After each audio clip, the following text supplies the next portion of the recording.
शोधन करके संख्या भी दे दिया जाता है, जो कि महाविषय।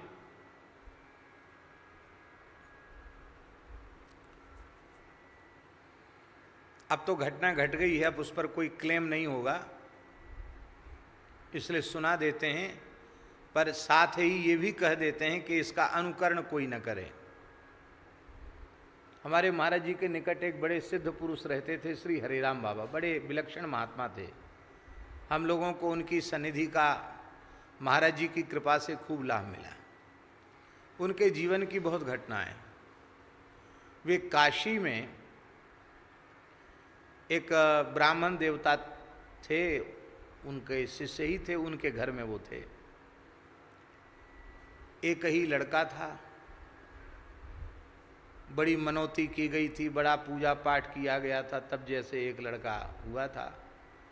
और वो लड़का बीमार हुआ और बहुत उपाय किए गए और लड़के की हालत बिगड़ती चली गई।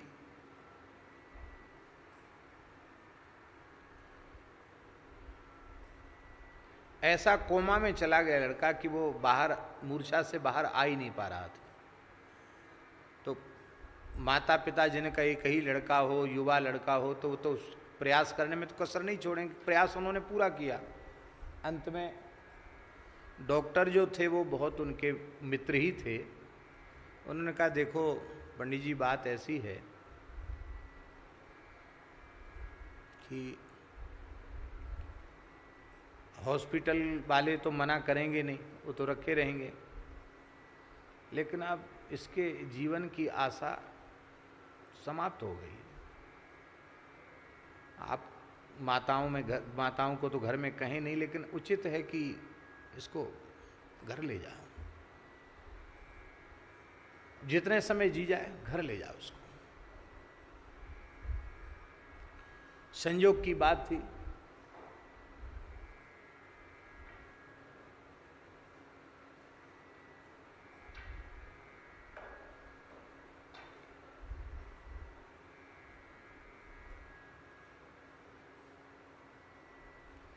संयोग की बात थी। मोटा वाला कंबल नहीं है क्या? है?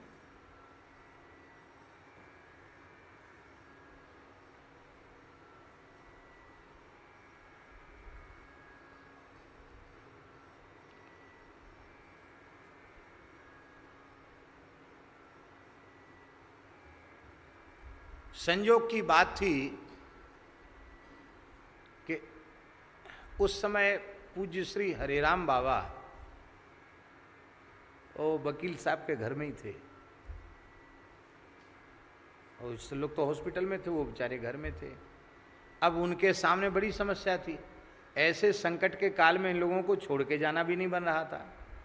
महात्मा बड़े विचित्र होते हैं, वहाँ रह भी रहे थे और कह भी रहे थे भगवान कृपा करेंगे ठीक हो जाएगा। अब वो लोग लड़के को ले आए,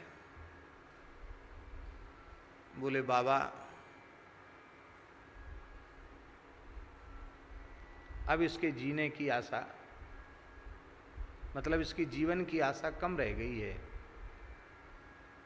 और घर में इसलिए नहीं बताया, घर ही ले आए हैं, डॉक्टरों ने जवाब दे दिया है। तो उसको मूर्छा में तो वो था, थोड़ी थोड़ी देर में उसके झटके आ रहे थे, इस झटका आते हैं ना, ऐसे झटके आ रहे थे।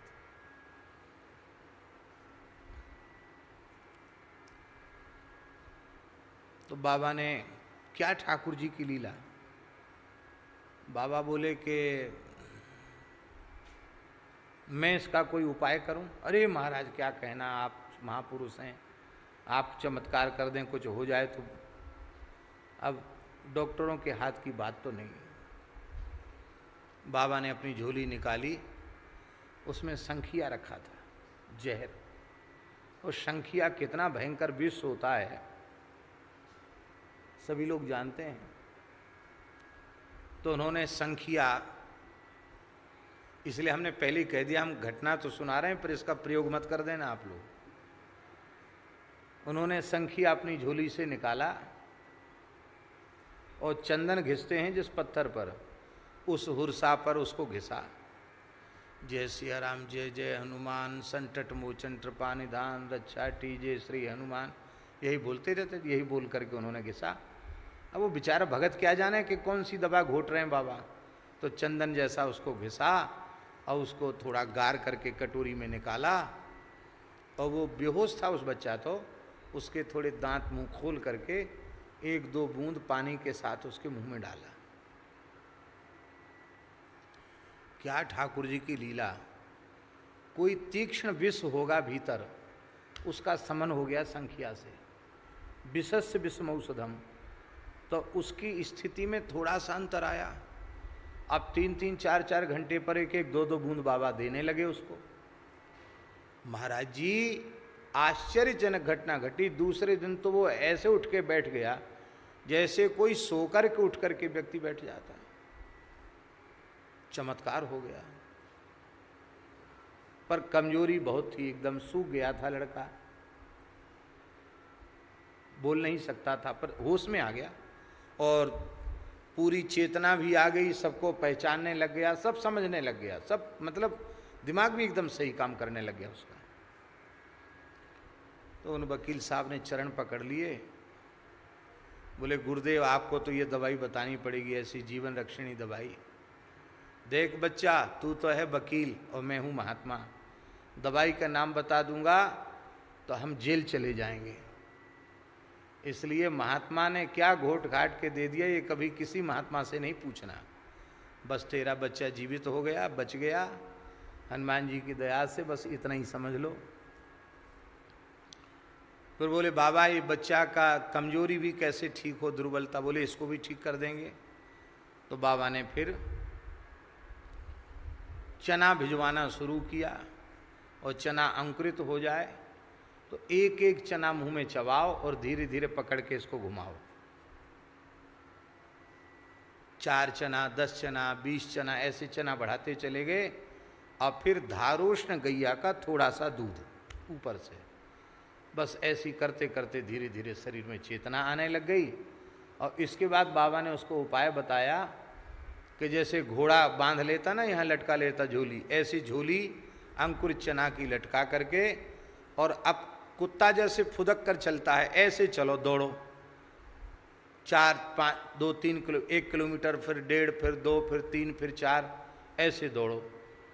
और दौड़ते जाओ और बीच बीच में एक एक चना, 2-2 चना खाते जाओ, चबाते जाओ, चबाते जाओ। बस पूरे चना तुमको थैली के 4-6 किलोमीटर में आने जाने में दौड़ दौड़ के ख़त्म करने हैं। बाद में आकर जब शांत हो जाओ तो धारोष्ण दुग्ध पी लो और पी के थोड़ी देर सो जाओ। ये उपाय बाबा ने बताया। थोड़े दिन में तो महाराज नया लड़का था, ठीक हो गया, बढ़िया चंगा हो गया। ये बात प्रसंग बस एक संत की घटना हमने सुना दी। प्रयोजन केवल हमारे कहने का इतना ही है कि जहर की दवा जहर बन जाती है, ठीक इसी प्रकार से अहंकार की औषधि भी अहंकार बन जाता है।